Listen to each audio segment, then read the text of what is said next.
Ya estamos de regreso. Doy la bienvenida a la distancia en la vía telefónica al neurólogo Jorge Salazar. El día de hoy vamos a platicar de qué ocurre en el cerebro cuando morimos. Doctor, muy buenos días, ¿cómo está? Muy buenos días, Nidia.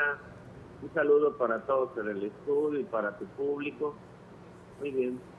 Muchísimas gracias. Pues vamos a hablar de un tema que está muy ad hoc con la temporada, doctor. Siempre es bueno saber, informarnos y conocer sobre estos datos, sobre esta información. Hay que aprender todos los días, doctor, qué es lo que pasa con el cerebro cuando morimos.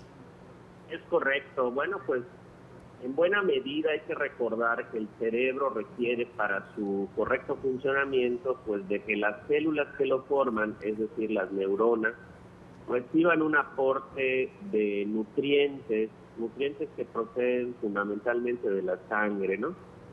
Cuando hay algún evento, como por ejemplo algún accidente que dañe el cerebro, o por ejemplo asfixia, o cuando por ejemplo el corazón sufre un paro cardíaco, por ejemplo un infarto, y no llega esta sangre al cerebro, nuestras neuronas empiezan a fallar, empieza su funcionamiento a ser completamente errático, y esto puede traer como consecuencia pues que tengan los pacientes una serie de pensamientos o de cambios previos a la muerte, que algunos denominan como experiencias cercanas a la muerte, ¿no?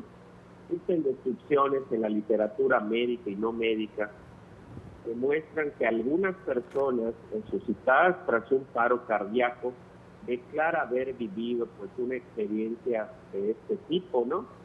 Como esa sensación de abandono del cuerpo, o por ejemplo, como la presencia de una luz al final del túnel, o por ejemplo, ven pasar en cuestión de segundos toda su vida, ¿no? Con numerosos recuerdos, o por ejemplo, interaccionar con parientes fallecidos.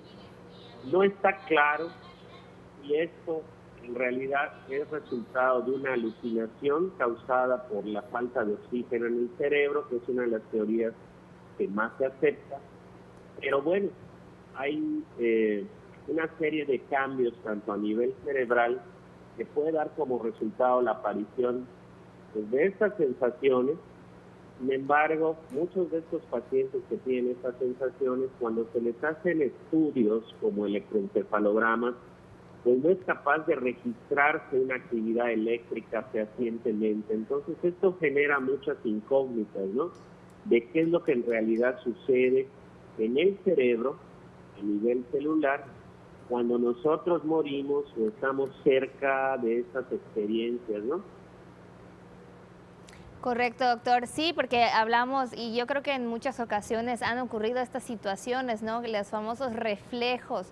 Entonces, las personas no se lo explican y están buscando, pues, de alguna manera poder entender qué es lo que está sucediendo en ese momento. Así es. Y obviamente cuando una persona tiene muerte cerebral, la muerte cerebral es un fenómeno que precede a la muerte de todo el cuerpo.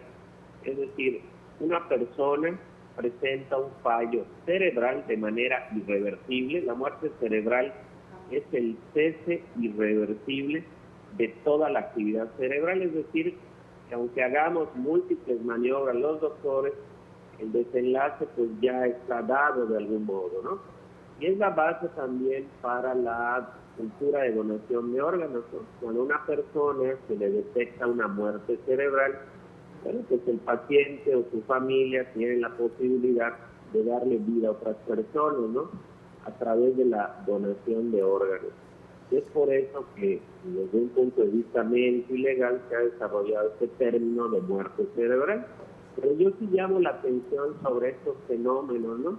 Incluso se han llevado a la pantalla en algunas películas, tratando de entender qué es lo que ocurre en nuestro cerebro pues, cuando nosotros morimos.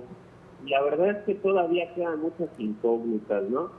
Por ejemplo, se ha visto que pueden haber pacientes que tengan estas experiencias y posteriormente se recuperan y son capaces de recordar absolutamente todo. Bueno, ¿cómo es esto posible si realmente el cerebro ha dejado de funcionar y ya no somos capaces de detectar con los equipos actuales actividad eléctrica en la corteza cerebral, que se supone que es la base pues de todas las funciones mentales, de todos nuestros pensamientos, ¿no?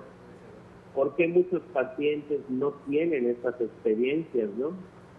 Cómo una vivencia de este tipo afecta a las personas. Hay testimonios de cómo la gente que ha tenido experiencias cercanas a la muerte ha tenido pues, un impacto en su vida, ¿no? Cómo esto los marcó de alguna manera, cómo esta experiencia la tienen muy bien registrada en el cerebro, ¿no? Cómo es capaz que el cerebro, si ya no funciona, o al menos en la teoría, sea capaz de recordar con lujo de detalle todas estas experiencias, ¿no?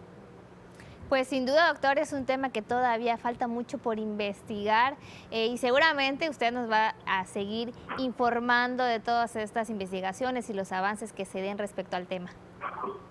Así es, Nidia. Creo que es un tema de interés, ¿verdad? Y que todavía no está escrito, pero hay mucho que investigar. Muchísimas gracias, doctor. Le deseamos que tenga un bonito día. Muchísimas gracias por comunicarse con nosotros. Muchísimas gracias, Nidia. Un saludo para todos. Es nuestro neurólogo Jorge Salazar. Tenemos más información, pero de otro tipo. Vamos con Fátima. Así es, Nidia, tenemos más